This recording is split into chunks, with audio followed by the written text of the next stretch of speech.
જય શ્રી રામ મિત્રો, સ્વાગત છે તમારું દેશ મીનુ લોકમાં। આજે આપણે જવાનું છે ટાણાની અંદર આવેલ ગોકુળ રેસ્ટોરન્ટમાં પાવભાજી ખાવા માટે।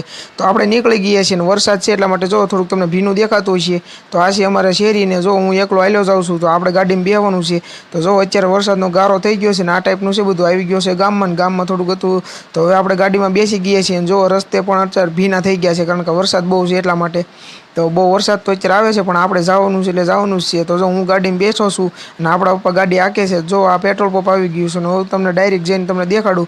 તો હવે આવી ગઈ છે ટાણાની અંદર। તો જો અહીંયા થોડું રસ્તામાં માલઢોર ઊભા છે ને આ છે ગોકુળ રેસ્ટોરન્ટ। તો અહીંયા ભાઈ અમે મંગાવી લીધી છે ને હવે આપણે ખાઈ લઈએ। પબ્લિક હતું એટલા માટે બહુ વિડીયો નથી ઉતાર્યો। તો ખાઈને આપણે આવી ગયા છે બહાર ને આપણું પેમેન્ટ થઈ ગયું છે ને હવે જો આપણે ગાડી લઈને જવાનું છે બદામ શેક પીવા માટે। તો જો આપણે અહીં બહાર ઊભા છીએ ને હવે આપણે આ ગાડી લઈ લીધી છે, કારણ કે ગાડી પલળી ગઈ છે। તો હાલો આપણે જઈએ છીએ। તો જો આ બદામ શેકની દુકાન છે, આપણે બદામ શેકના ગ્લાસ ભરે છે। તો પીવામાં બદામ શેક બહુ મસ્ત હતો। તમારે ક્યારેક આવું ટાણા વરસાદ હતો એટલા માટે આવી ગયા છે ડાયરેક્ટ ઘરે। અને ચાલો વિડીયોને એન્ડ કર્યો, ટાટા બાય બાય।